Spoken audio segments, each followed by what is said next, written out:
Pont-Neuf, Shlomo Malka.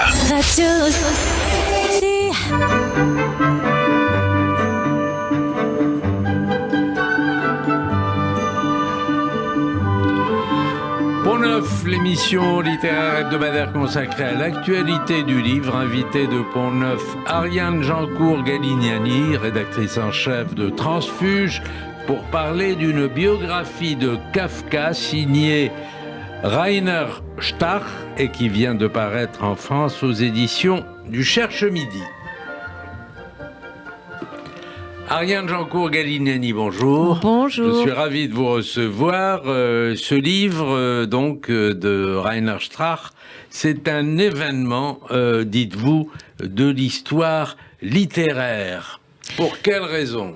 Oui, et il était temps qu'il arrive en France, parce que ça a été un événement il y a 20 ans lors de sa publication en Allemagne, il y a 10 ans de sa publication aux États-Unis, ça a été un événement partout dans le monde. Rainer Stach a été invité, notamment en Israël, pour parler beaucoup de son livre.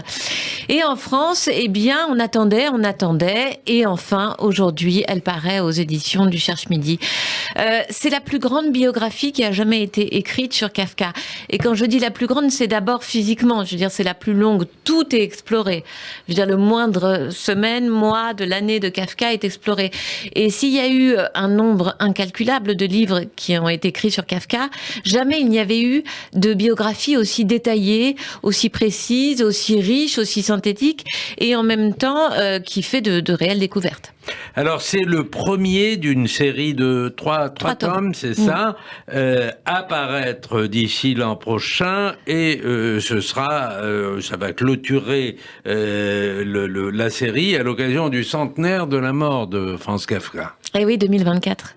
Il est mort en 1924. Une mort terrible, d'ailleurs, qui n'est pas racontée dans ce tome-là, mais dans le prochain, qui va apparaître. Il est mort seul, enfin pas tout à fait seul, mais en tout cas, ils étaient deux, et il est mort de la tuberculose, comme vous savez. Il n'avait pas encore 41 ans, il allait avoir 41 ans. Et donc voilà, il était rongé par la maladie depuis des années. Il est mort dans la misère, il est mort, comme on sait, sans avoir pu véritablement publier ses livres tels qu'il voulait les publier. Et donc ça, c'était en 1924, et il y a 100 ans. Alors, disons d'abord quelques mots sur le biographe. Il est allemand, il a travaillé 18 ans sur cette biographie. Comment en est-il venu à Kafka ? Alors c'est très intéressant, parce que quand je l'ai rencontré, d'abord il m'a donné ses raisons personnelles. Parce qu'évidemment, ça commence par un immense enthousiasme pour la littérature de Kafka. Et il disait, Rainer Stach, c'est un homme oui, il doit avoir autour de 70 ans, et il disait, moi j'ai grandi donc après-guerre, je suis allé à l'école après-guerre, on n'enseignait pas Kafka. Parce que les professeurs en Allemagne étaient encore bien souvent des professeurs qui avaient été formés à l'époque nazie. Donc ils n'avaient pas été formés à Kafka, puisqu'on sait à quel point Kafka était rejeté et interdit par les nazis. Donc il a découvert Kafka vers 20-25 ans en faisant ses études avec vraiment une fascination absolue. Il a commencé par le journal, comme beaucoup de gens aujourd'hui d'ailleurs. C'est impressionnant comme le journal de Kafka est devenu l'une de ses grandes œuvres. Et ensuite, il a tout lu. Il a écrit une thèse sur Kafka, et puis il est entré dans le monde de l'édition. Et dans le monde de l'édition, le hasard a fait qu'il a participé au comité qui a organisé la première édition des œuvres de Kafka. Des œuvres intégrales de Kafka. Et ça a été une aventure assez complexe, puisque comme vous le savez, les manuscrits de Kafka étaient d'une part en Allemagne, d'une part à Oxford, et d'autre part en Israël. Et d'autre part en Israël, entre les mains de Esther Hof. Alors Esther Hof, qui était la secrétaire et qui est devenue l'amie de Max Brod. On va en parler, mais le biographe a beaucoup travaillé sur les archives, surtout celles d'Oxford. Comment ces archives ont-elles atterri à Oxford? Oui, c'est très intéressant. Il m'a expliqué ça. La famille de Kafka, donc les archives étaient divisées entre Max Brod et la famille de Kafka. Et la famille de Kafka, après-guerre, a décidé de mettre les archives en sécurité à Oxford. Évidemment, leur première idée, leur premier désir était de les mettre en Israël. Mais nous sommes en 48. Et donc, ils se sont dit, 1948, c'est trop délicat, c'est trop dangereux pour les archives de les laisser en Israël, donc on va les mettre à Oxford, à l'université d'Oxford, et là, elles seront en toute sécurité. Il y a quand même une partie qui se trouve en Israël avec Max Brod qui part avec une valise et puis bon à sa mort ça va être récupéré. Il y aura un procès énorme. Un procès gigantesque et au terme duquel Israël va devoir renoncer, je crois, à disposer des archives. Alors, il y a quand même encore des archives en Israël, mais c'est-à-dire que c'est surtout la famille de Esterhoff qui va devoir renoncer. C'est compliqué parce que Max Brod avait le manuscrit du procès, ce qui n'est pas rien. Et c'est d'ailleurs grâce à lui que le procès a été publié une première fois, puisque c'est lui qui a retrouvé les fragments vraiment au pied du lit de mort de Kafka et qui les a publiés dans cette première version du procès, qui n'est plus celle que l'on publie aujourd'hui, qui est parfois critiquée. D'ailleurs, Rainer Starr le fait en disant oui, mais cette première version du procès, il y est allé un peu grossièrement, il a arrangé les chapitres, il a mis un rythme, il a fait un côté très narratif dans un livre qui ne l'était pas. Là, je trouve que Rainer Starr est un peu dur avec Max Brod, parce que sans Max Brod, il n'y aurait pas eu de procès du tout. Mais donc, il a gardé le manuscrit du procès. D'ailleurs, il dit, je crois que c'est un auteur de deuxième ou de troisième catégorie. Il dit même, c'est vraiment la troisième zone. Bon, c'est vrai que quand on lit les romans de Brod, évidemment, non seulement ce n'est pas Kafka, mais certains sont même un peu difficiles à lire, mais il y a par exemple de très bonnes pièces de théâtre. Et puis, là n'est pas la question. C'est-à-dire qu'on mesure surtout Brod à l'amitié qu'il a, à l'amitié et à l'intelligence. Et ça, on le voit bien dans sa biographie, avec laquelle il a perçu très tôt que Kafka était un écrivain hors du commun. Alors, disons un mot de sa relation avec... ensuite, on va parler des correspondances et des femmes de Kafka, si vous m'autorisez l'expression. Mais sa relation avec Brod, il y a une grande complicité, une grande amitié. Pourtant, Brod partira donc avec une valise de manuscrits en Palestine de l'époque et trahira le serment qu'il a fait à Kafka de détruire son œuvre, de détruire ses manuscrits en tout cas, qu'il lui avait donnés. Oui, il a tout gardé, il a même gardé des notes, il a gardé des manuscrits de travail, il garde tout, bon, il trahit. Ça a toujours été comme ça, leur relation, c'est-à-dire que même quand il présente Kafka à des éditeurs, n'oublions pas que c'est lui qui lui a présenté ses premiers éditeurs, et bien à chaque fois, c'est presque un jeu de jeunes garçons. Kafka dit non, surtout pas, et puis c'est Brod qui le pousse et qui dit si. Donc, je crois que il n'avait pas un sentiment de trahison. Il savait bien au fond qu'il était garant de cette œuvre, comme il a été au départ garant de la découverte de Kafka par le monde intellectuel de Mitteleuropa et germanique. Mais donc, il va, c'est vrai, en Israël. Vous voulez dire qu'il n'avait pas le sentiment de trahir. Il avait le sentiment, au contraire, de faire un acte d'amitié. Il voulait pas brûler ses manuscrits. Non, je pense que vraiment, il ne sait même... Si vous voulez mon avis, il ne s'est pas posé la question.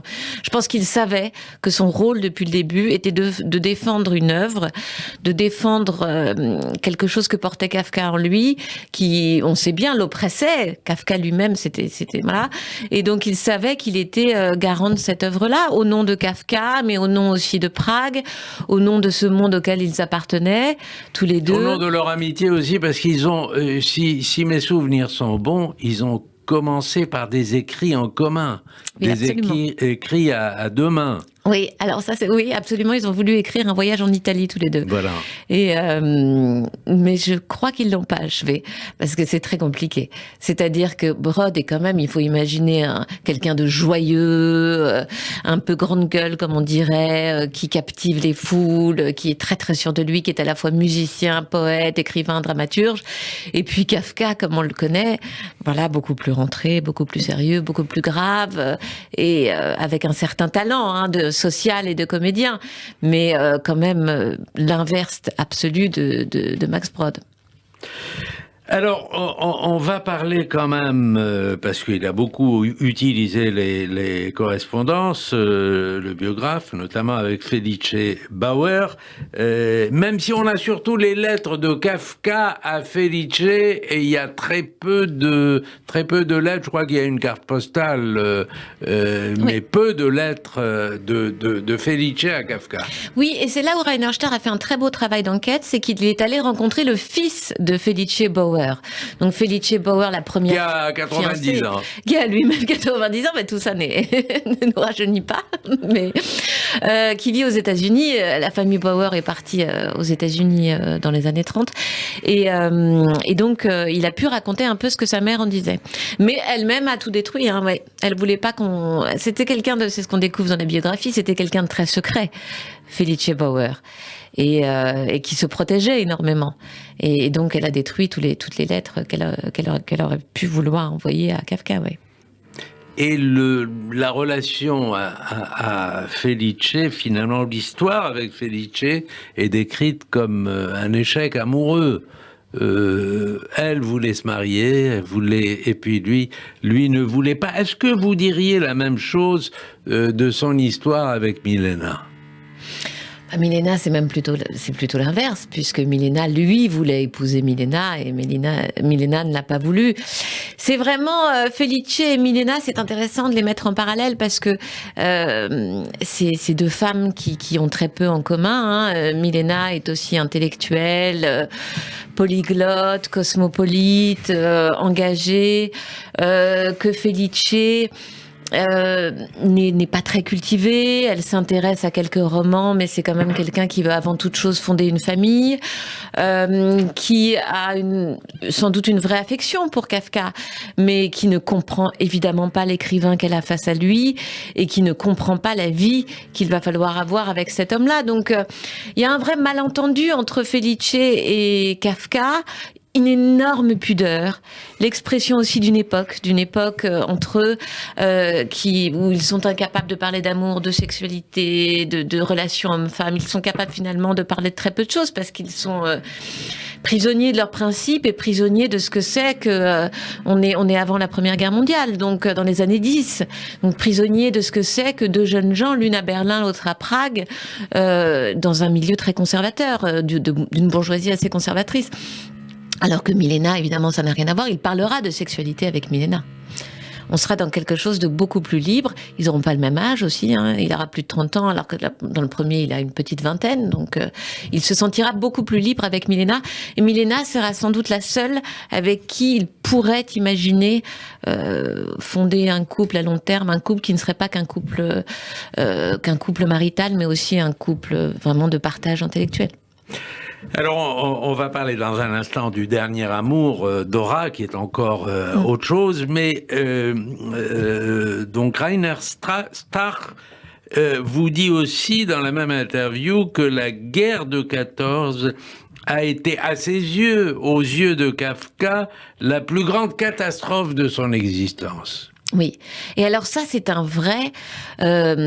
vraie surprise, une vraie révélation, parce que vous savez, dans le journal de Kafka, la date d'ouverture, la date de commencement de la guerre de 14, eh bien, il y a écrit Kafka, c'est très connu, a écrit la guerre a été déclarée aujourd'hui, point, après-midi piscine.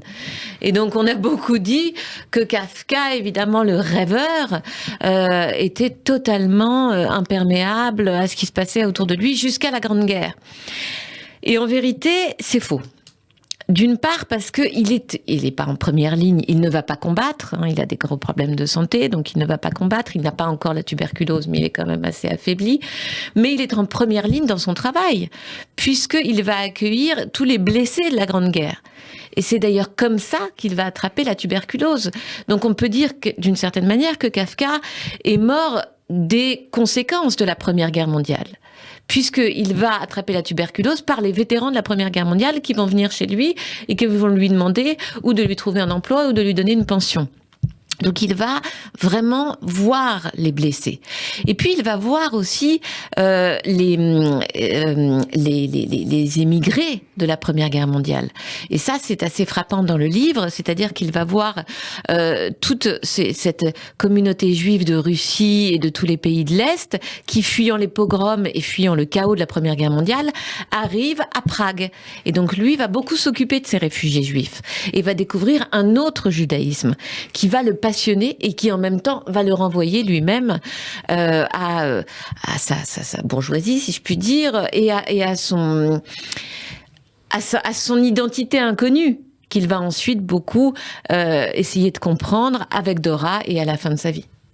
Alors, avant de parler de Dora, il y a une chose étonnante dans le livre, c'est le rapprochement entre Kafka et Flaubert. On a du mal à faire le rapprochement entre l'auteur de Madame Bovary et celui du procès et de la métamorphose. Rainer Starr dit à un moment que l'écrivain le plus proche de Kafka, celui qu'il admire le plus, c'est Flaubert. Oui, c'est vrai. C'est vrai que quand il est jeune, là on parle d'un Kafka qui a 20-25 ans, mais c'est vrai qu'il a une admiration folle pour Flaubert. Goethe, Flaubert. À cet âge-là, ensuite, ça va changer. Hein. Il va notamment beaucoup lire Robert Musil, qui est un de ses contemporains. Mais à ce moment-là, et puis évidemment le théâtre juif aussi. Mais vraiment, quand il est jeune, il a quelque chose avec Flaubert. Mais Flaubert, vous savez, c'est le premier écrivain qui va écrire ses livres, ses romans comme des poèmes. Et c'est le cas de Kafka. La langue de Kafka est réfléchie au mot près, à la tournure près. Et donc, il va y avoir, dans cette idée de ciseler la moindre phrase... Il y a le fameux gueuloir de Flaubert. Voilà. Et donc, il va y avoir dans cette musicalité, dans cette idée d'une phrase est un vers, quelque chose qui rapproche vraiment les deux hommes. Alors, je voudrais qu'on parle maintenant de Dora, parce que la rencontre avec Dora, c'est sa dernière compagne, va le rapprocher, vous êtes d'accord là-dessus, avec la communauté juive. Il va se mettre à apprendre l'hébreu. Il entretient même le désir d'aller en Israël. Bon, oui. C'est la Palestine de l'époque, mais il a envie d'y aller. Ah, mais alors même avant faire comme son copain Max Brod. Mais même avant la rencontre avec Dora, ça c'est assez passionnant parce qu'à travers la biographie de Kafka, on découvre ce que c'est que le Prague des années 10-20. Et on voit à quel point le sionisme est séduisant pour cette jeune génération juive. J'allais dire d'intellectuels. Alors, il n'y a pas tellement... Il y a un petit groupe d'intellectuels, où il y a Brod, où il y a Kafka, où il y en a d'autres. La grande communauté intellectuelle juive germanique, elle est à Berlin. Et d'ailleurs, ils sont toujours Joseph Roth. Voilà, Joseph Roth, et puis encore une fois, Musil bientôt. Mais en tout cas, le sionisme est là pour la jeunesse de Prague comme quelque chose de très attractif. Pour des raisons religieuses, mais comme on le sait aussi, pour des raisons de nouveau monde, cette idée d'un nouveau monde à créer, d'une nouvelle société, de nouvelles mœurs à inventer, enfin tout ça touche beaucoup les jeunes autour de Kafka et touche Kafka lui-même. Kafka, et c'est la grande question de sa vie, a envie de partir. Il a du mal à partir, mais il a envie de partir, c'est-à-dire que sa famille est assez oppressante, son métier, comme on sait, il pèse énormément, et donc il se pose la question de partir, que ce soit à Berlin ou que ce soit en Palestine. Dora va évidemment accentuer ça, et puis Dora va ouvrir la question religieuse. Je n'ai pas vu dans le livre un texte sur la synagogue. Je ne sais pas si vous connaissez ce texte. Il a été découvert et publié en Israël il y a 3-4 ans. Et qui décrit une synagogue, mais avec une vision très sombre de la synagogue. Il y a une espèce d'animal qui monte dans la Hazara des femmes et ça fait poser des tas de questions. Ça effraie et en même temps on s'habitue, etc. Mais c'est une vision terrible. Rassurez-moi, c'est avant d'avoir connu Dora et de s'être mis à étudier l'hébreu. Il y a plusieurs choses. D'abord, il y a la maladie. Il tombe malade en 1919. Il sait que la tuberculose... Alors, au début, il est pas si inquiet, mais enfin bon, ça change radicalement sa manière d'écrire, ça change radicalement sa manière de penser le monde, et c'est là où il va se tourner vers la religion. Il a les textes de Thoreau sont des textes qui sans cesse sont tournés vers l'idéal, la question du religieux, la question de la présence au-dessus de lui, la question de la loi. Il va ensuite écrire Le Château. On sait comme le Château est peut-être son texte qui est le plus marqué par la Torah, et le plus marqué par les légendes aussi qu'il a beaucoup étudié à partir de ses 20-30 ans. C'est pas dans sa famille, comme vous le savez, qu'il a étudié ça. Hein. Sa famille n'était pas très religieuse. Mais c'est... Même s'il reproche au père quand même, dans la fameuse lettre au père, il lui dit, oui, mais toi, tu as derrière la tête un certain nombre de choses, mais tu les as pas transmises. Et oui, donc, mais il ne les a pas transmises. Il ne les a pas transmises, c'est vrai. Il reproche beaucoup à sa famille de ne pas l'avoir transmise. Et c'est quand il voit justement ces juifs réfugiés pendant la première, qui arrivent à Prague et qu'il se rend compte que c'est peut-être ça le vrai religieux, et que lui, ses parents viennent de ça, mais ont refusé de lui transmettre pour garder un côté traditionnel et bourgeois, mais pour perdre quelque chose aussi en route. Alors, vous évoquez la réception de Kafka qui a commencé étrangement d'abord aux États-Unis et ensuite en France où les gens l'ont associé à la vague existentialiste. Vous dites aussi qu'il y a un groupe TikTok de lectrices qui lisent le journal de Kafka, et elles sont très nombreuses. Incroyable, mais c'est Rainer Stark qui m'a appris ça, je ne savais pas, et c'est incroyable. Non mais vous savez, alors on est dans une époque très autofiction, et donc aujourd'hui en littérature, l'autofiction, l'histoire du jeu, etc. passionne, et donc là, il n'y a pas plus autofictionnel que ce journal où en effet, il se met à rude épreuve et s'analyse dans tous les sens, même les plus intimes. Alors, il y a un très beau, un cahier photo, et il y a un dessin que je trouve très très beau, à la fois très moderne et très réussi. Vous saviez qu'il avait un talent de dessinateur, Kafka ? On l'a découvert il y a quelques années. En effet, qu'il dessinait. C'est pas très présent dans la biographie. Peut-être qu'on peut le regretter. Mais oui, c'est quelqu'un qui était passionné par l'image. Et c'est pour ça qu'il va tout le temps au théâtre juif. Et c'est pour ça qu'ensuite il va aller tout le temps au cinéma. Et c'est pour ça qu'il va faire des dessins. C'est quelqu'un qui pense par l'image. Et ça se voit évidemment dans sa manière d'écrire. Il est très moderne. Merci. Merci à vous, Ariane Jancourt-Galignani, rédactrice en chef de Transfuge, et qui est venue nous parler donc de la biographie signée Rainer Stark et parue aux éditions du Cherche Midi. Bon dimanche à tous.